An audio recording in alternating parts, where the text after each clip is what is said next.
ஊடக நண்பர்களுக்கு மருத்துவர் ஐயா டாக்டர் ராமதாஸ் அவர்கள் வழக்கறிஞர் என்ற முறையிலே வணக்கம். இன்று மருத்துவர் ஐயா சார்பாக 2 ரிட் மனுக்கள் சென்னை உயர்நீதிமன்றத்திலே தாக்கல் செய்யப்பட்டன. 2 ரிட் மனுக்களுமே தலைமை நீதியரசர் அவருடைய அமர்வுக்கு வந்தது. ஐட்டம் 17, 18ஆக 17வது ஐட்டம் என்பது தேர்தல் ஆணையம் மாம்பழ சின்னத்தை பாட்டாளி மக்கள் கட்சிக்கு 30/7/2025 ஒதுக்கியது. அது ஒதுக்கியது விலாசம் சரியான விலாசம் இல்லாமல் அது 63 நாட்டுமுத்து நாயக்கன் தெருவுக்கு வந்திருக்க வேண்டும். பாட்டாளி மக்கள் கட்சியினுடைய தலைவர் மருத்துவர் ஐயாதான் என்பதால் அதை விலாசம் மாறி சென்றதை மாற்றி கொடுக்க வேண்டும் என்று ஏற்கனவே நாங்கள் ஒரு வழக்கு போட்டு அது 24ஆம் தேதி வருகிறது. அந்த மனுவின் அடிப்படையிலே மாம்பழ சின்னத்தை டெல்லி உயர்நீதிமன்றத்திலே வழக்கு நடந்தபோது தேர்தல் ஆணையத்தினுடைய வழக்கறிஞர் திறந்த நீதிமன்றத்தில் அப்பா பிள்ளைக்குள் டாக்டர் ராமதாஸுக்கும் அன்புமணிக்கும் இன்டர்னல் டிஸ்பியூட் இருப்பதால் தலைவர் என்று யாரையும் அங்கீகரிக்க முடியாது, தேர்தல் ஆணையத்திற்கு அதிகாரம் இல்லை என்று சொன்னதால் இவர்களுக்குள் இருக்கும் பிணக்கு தீரும் வரை மாம்பழ சின்னத்தை யாருக்கும் எங்களால் கொடுக்க இயலாது. வருகின்ற 2026 தேர்தலிலே இந்த குழப்பம் நீடித்தால் மக்களுக்கும் கட்சிக்காரர்களுக்கும் வாக்காளர்களுக்கும் தெளிவான நிலைமை கிடைக்காது என்பதால் மாம்பழ சின்னத்தை முடக்க வேண்டியிருக்கும் இந்த தேர்தலில் என்று சொன்னார்கள். அதன் அடிப்படையிலே நாங்கள் கடந்த 5/2/2026 அன்று டெல்லியிலே உள்ள தேர்தல் ஆணையரை அணுகி அவரிடம் பார்த்து இப்படி ஒரு குழப்பமான சூழ்நிலை இருக்கிறது என்று சொன்னதின் பேரில் அவர் அதற்கான மனு ஒன்றினை கொடுங்கள் என்று சொன்னார். 1 வாரத்திற்குள் முடிவெடுக்கிறோம் என்று சொன்னார். நாங்கள் கொடுத்த மனுவில் மாம்பழ சின்னம் எங்களுக்கு என்று கேட்கிறோம். இங்கு குழப்பமான சூழ்நிலை இருந்தால் இப்பொழுது அதை நீங்கள் முடக்கி விடுவதற்கு எங்களுக்கு ஆட்சேபனை இல்லை, இந்த தேர்தலில் தற்காலிகமாக முடக்கி விடுங்கள் என்று மனு கொடுத்தோம். அந்த மனுவில் முடிவெடுக்காததால் உயர்நீதிமன்றத்திற்கு வந்தோம். உயர்நீதிமன்றத்திலே மாம்பழ சின்னம் யாருக்கு என்பதிலே குழப்பம் மட்டுமல்ல, சம்பந்தமே இல்லாமல் உறுப்பினரே அல்லாத அன்புமணி தரப்பு உறுப்பினரே அல்ல, தலைவரும் அல்ல, அவர் யாரோ ஒருவர் அதை உபயோகப்படுத்துவது போல மாம்பழ சின்னத்தை அவர் கட்சிக்காரர்களும் மேடையிலும் உபயோகப்படுத்துகிறார். அதனால் அது குழப்பத்தை ஏற்படுத்தும், இருதரப்பினருக்குள்ளே பிரச்சனை உருவாகும், சட்டம் ஒழுங்கு வரும். எனவே தற்காலிகமாக எங்களுடைய மாம்பழ சின்னத்தை எங்களுடைய சிவில் வழக்கு முடியும் வரை அதை முடக்கி வையுங்கள் என்று கேட்டோம். அதற்கு நீதிமன்றத்திலே சிவில் வழக்கு நீங்கள் தாக்கல் செய்துள்ளீர்கள், சிவில் வழக்கு நிலுவையில் இருக்கிறது, தலைவர் யார் என்பதை சிவில் நீதிமன்றம் முடிவு செய்யும். அதிகாரம் தேர்தல் ஆணையம் இந்த விஷயத்திலே தலையிட அதிகாரம் பெற்றதால் தேர்தல் ஆணையம் இது என்ன என்று பார்த்து விரைவாக மாம்பழ சின்னத்தை முடக்குவதற்கான நடவடிக்கைகளை எடுக்க வேண்டும் என்று உத்தரவு பிறத்து அந்த மனுவை முடித்து வைத்தார்கள். அது ஒரு மனு. இன்னொரு மனு தேர்தல் ஆணையத்திலே கடந்த 30/5/2025 முதல் மருத்துவர் ஐயா அவர்கள் தலைவராக தேர்ந்தெடுக்கப்பட்டு கட்சியால் அங்கீகரிக்கப்பட்டுள்ளார் என்பதை கிட்டத்தட்ட 57 ஆவணங்கள் வாயிலாக ஓராண்டு காலமாக சொல்லி வந்ததும் தேர்தல் ஆணையம் தூங்குவது போல் நடித்து கொண்டு அதன் மீது நடவடிக்கை எடுக்காமல் இருந்தது. நாங்கள் வேறு வழி இல்லாமல் தேர்தல் ஆணையத்தை தட்டி எழுப்பி நாங்கள் கேட்ட பரிகாரத்தை கொடுங்கள் என்பதற்காக இந்த ரிட் மனுவை தாக்கல் செய்தோம். அவங்க ரிட் மனுவை என்ன செய்ய வேண்டும்? தேர்தல் ஆணையத்திற்கு வந்த தபாலின் அடிப்படையில் டாக்டர் ராமதாஸ் தான் கட்சியின் தலைவராக இருக்கிறார், கட்சியின் தலைவர் அங்கீகாரம் அவருக்குத்தான் என்று அதை பதிவு செய்திருக்க வேண்டும். அதை பதிவு செய்யாமல் அவர்களுக்கே தெரிந்த காரணங்களுக்காக, இன்னும் சொல்லப்போனால் விசேஷ காரணங்களுக்காக அவர்கள் அதை பதிவு செய்யாமல் காலம் தாழ்த்தினார்கள்.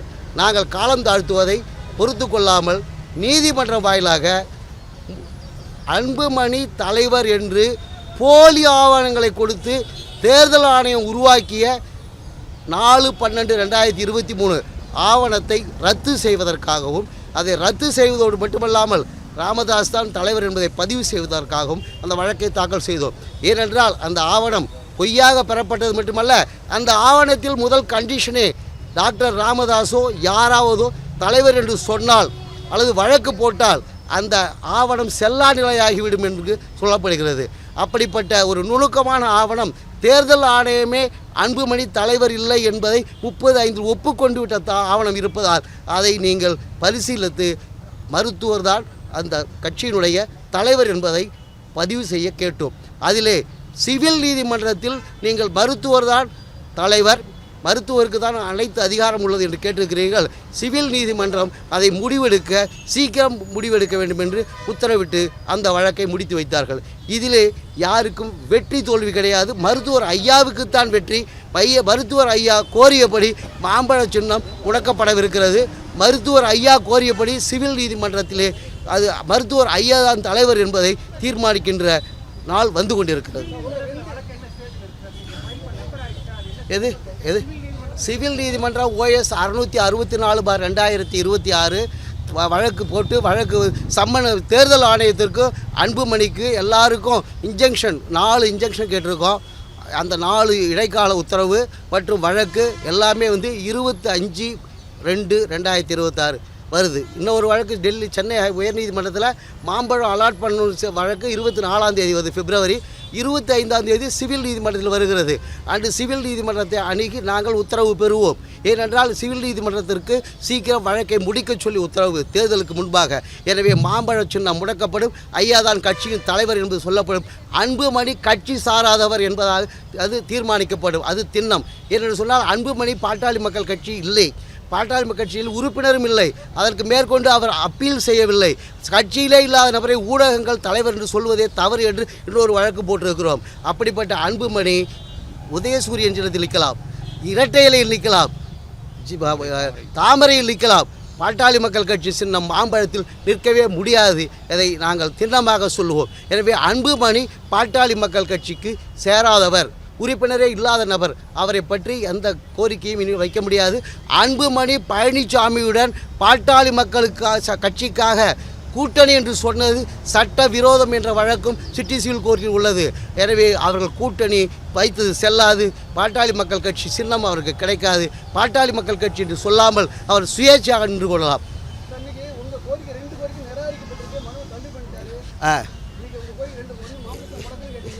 நான் சொல்கிறேன், அது சொல்கிறேன், முடிங்க. என்ன கையெழுத்து?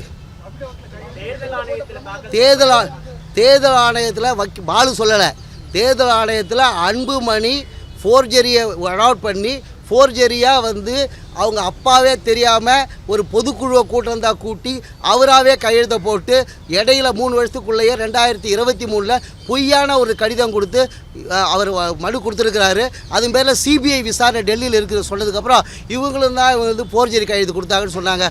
விஜயராகவன் சொன்னது உடனே சொல்லிட்டேன், அப்ஜெக்ட் பண்ணுறா, இவர் பேரில் நடவடிக்கை எடுப்பேன். திறந்த நீதிமன்றத்தில் நீதிபதி எதிர்த்தாப்புல நான் சொன்னேன். ஐயாவுடைய கையெழுத்தை அன்புமணி தான் ஃபோர்ஜரி பண்ணார். அதை நீங்கள் மாற்றி படிக்கணும். அவர் ஃபோர்ஜரி பண்ணி தேர்தல் ஆணையத்தை கொடுத்துருக்கார். அவர் கையெழுத்தை யாரும் ஃபோர்ஜரி பண்ணலை.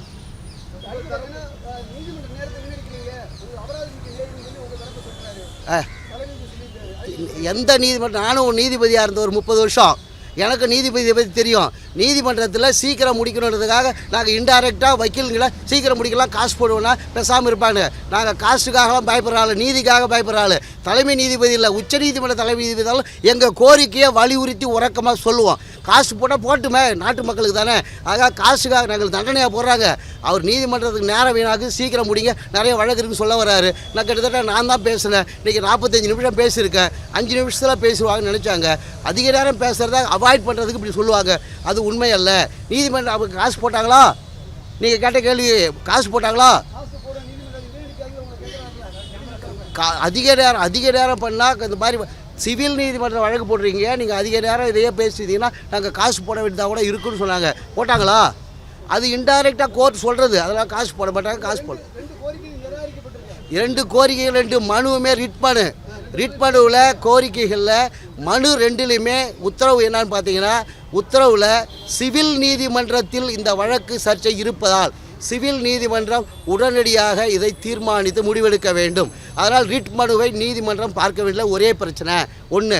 இன்னொன்றில் இந்த எலெக்ஷன் கமிஷன் ஃப்ரீஸ் பண்ணுறதுல election commission will have to consider their request expeditiously அப்படின்னு சொல்லி தான் முடிவு பண்ணியிருக்காங்க.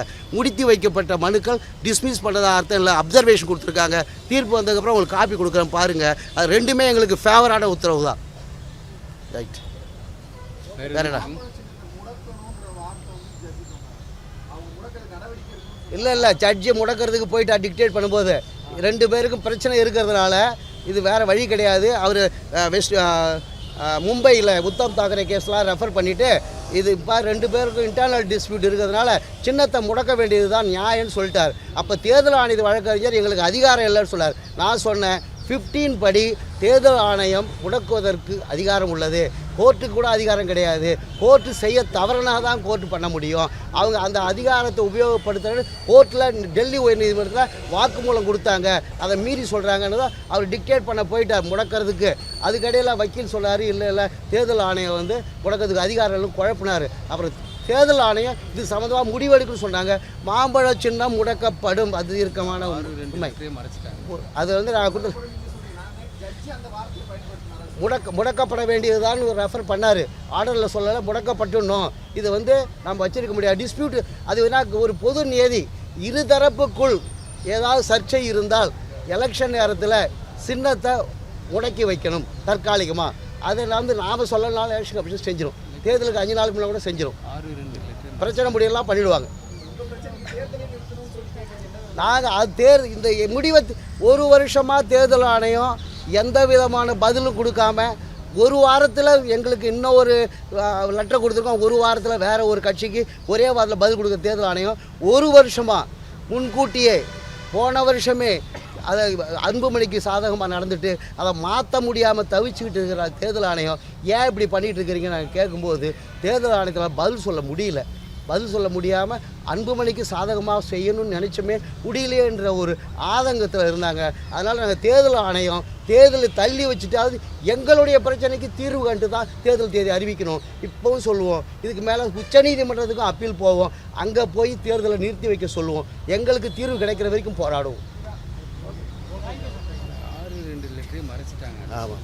6/2/2026 நாங்கள் வந்து தேர்தல் ஆணையத்தில் முறைப்படி மாம்பழ சின்னம் எங்களுக்கு கிடைக்கவில்லை என்றால் முடக்க வேண்டும் மனு கொடுத்தோம். பரிசீலனை இருக்குது. அது முடிக்கலன்னு தான் இங்கே வந்திருக்கிறோம். ஆனால் அந்த லெட்டரை அதை முடிக்க சொல்லி உத்தரவு போட்டிருக்காங்க.